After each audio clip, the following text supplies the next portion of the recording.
If you want to look good shirtless, now I'm not talking about skinny, I'm not talking about looking soft, I'm talking about looking shredded. These 6 movements are going to be a non-negotiable for you. I promise you, if you master and you get stronger with these 6 foundational movements, you're going to get that lean, muscular physique that every single guy over 30 wants. Let's jump into it, guys, and let's just copy and paste what I'm going to show you today. All right, guys, the very first movement that you're going to master and you're going to get stronger with is going to be push. But if I pick one exercise from push that you're going to master, it's going to be the barbell bench press. Now, who here barbell bench presses? If you do, let me know how much you push in the comments below.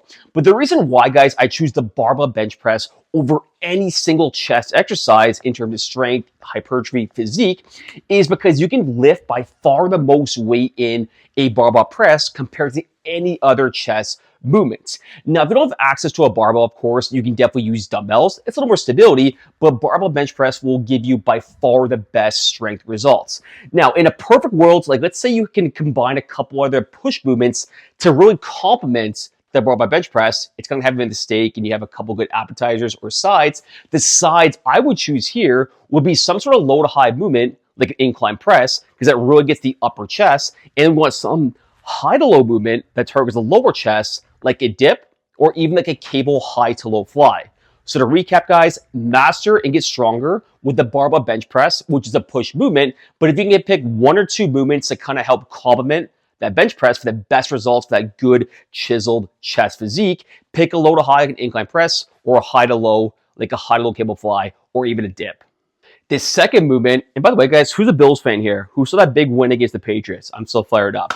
Anyways, the second movement you guys get stronger and you're going to master is going to be the pull movement. And if I pick one exercise from pull that you want to get stronger with, it's going to be the chin up. So why am I choosing the chin up? Because there's so many different pull and back exercises that you can do, right?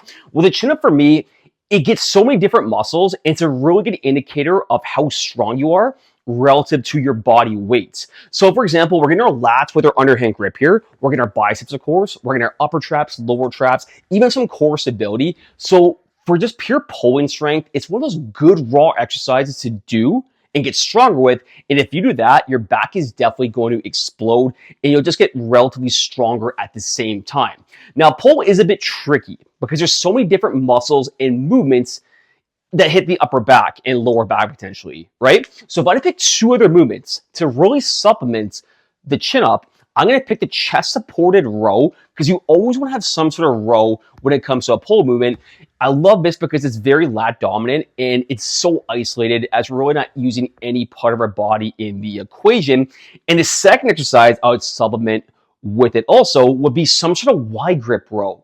So the wide grip row, the reason why this is so underrated, guys, most of our pull movements, it's very like tight to the body, right? When the arms are tight to the body, it's a lot of lats. But if we go wider and pull, the elbow away from the body, we get a lot more upper back and it just changes the angle and the muscle that you're basically going to target. Now, if you just want like a free plan that you can basically plug and play, download in the comments below and you'll basically take the guesswork out of it. I'll hook you up again, 100% free, download in the comments. The third movement that you want to master is going to be the hinge movement.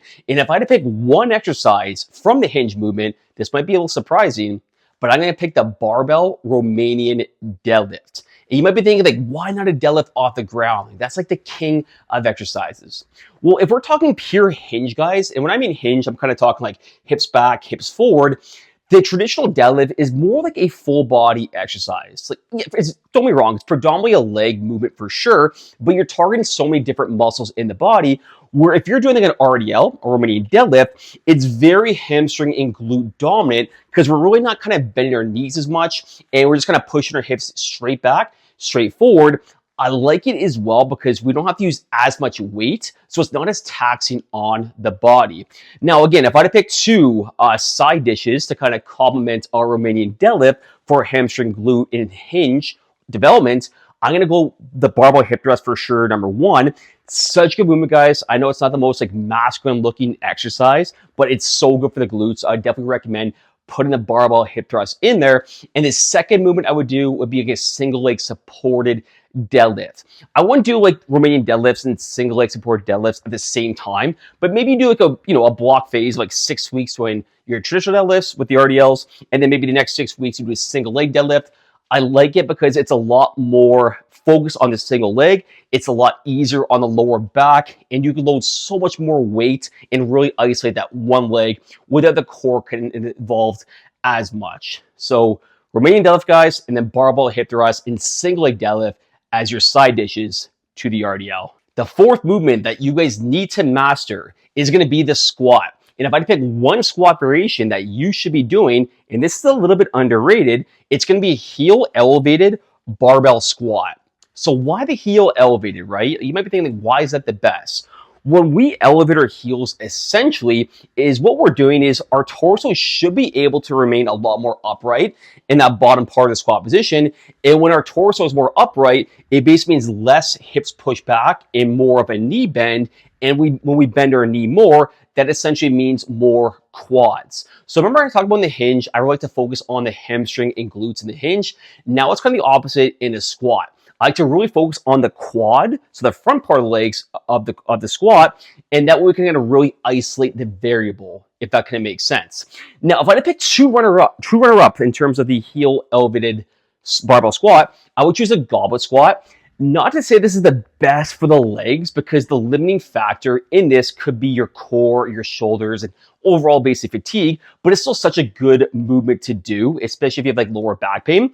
And the second I would do is basically a heel elevated suitcase squat. Exact same thing. You just hold two dumbbells here, elevate your heels, and you're just going back and forth. So for those basically who don't have access to a barbell, that'd be a simple substitution that you can do.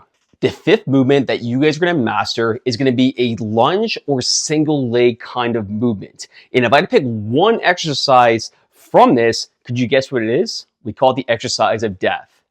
It's the Bulgarian split squat. So basically every single movement that I'd say 99% of guys cannot stand, right?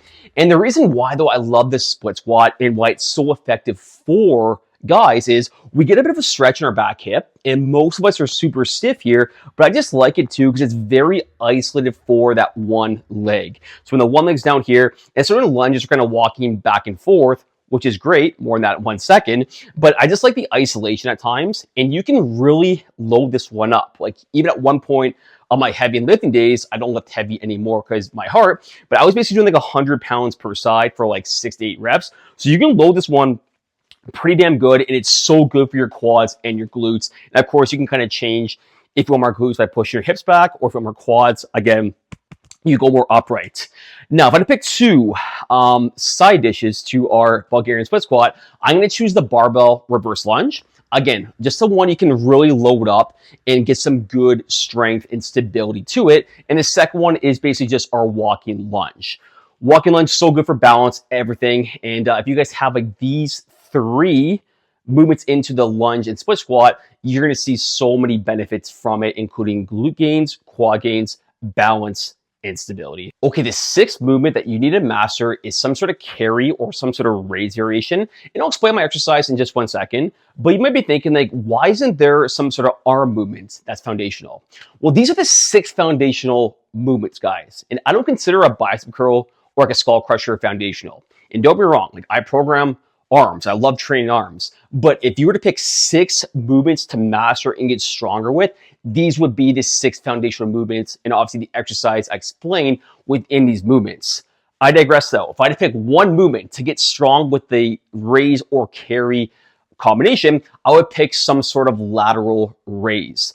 The lateral raise, guys, in my opinion, is so important for the side of the shoulders, because most of the movements that we do, it's a lot of like straight up, straight down, right? Presses, squats, deadlifts, curls, extensions, push-ups. It's like it's what I like to call the sagittal plane, and we typically don't like to move too far outside the body, and it typically gets under-trained the side of the muscles. So if you have some sort of lateral raise variation in, the side of your delts are going to blow up, and you're going to have good, lean, chiseled physique. Now, if I had to pick one other, I'll say 2 other movements that are going to help supplement that, my carry variation would be a suitcase carry. Like this is for the core. You basically have 1 dumbbell and you walk back and forth. It's great for kind of training the opposite side of the dumbbell you're basically hanging on to. And the second lateral raise variation I would do would be like a cable lateral raise. Reason being is then the cable guys, the strength curve's a lot more even, meaning we have more tension at the bottom. Because in a traditional ladder raise, right, if we hold it right here, the dumbbells, there's really no tension, right? And all the tension's at the top. But a cable, you kind of have some in the bottom, some in the middle, and obviously some at the top. It's what we like to call an even strength curve. So to recap, guys, push, bench press, pull, chin-ups, squat, heel over to barbell squats, hinge, RDL, carry slash ladder raise. We're going to ladder raise. And I forget one, and Bulgarians for the lunge and the split squats. Let me know if you agree in the comments below, guys. And if you find this video helpful, please like, subscribe. And if you're a man over 30 who wants to get ripped, make sure to watch some of the previous videos. We go in depth in terms of nutrition, training, all of that fun stuff. Thanks for watching, guys.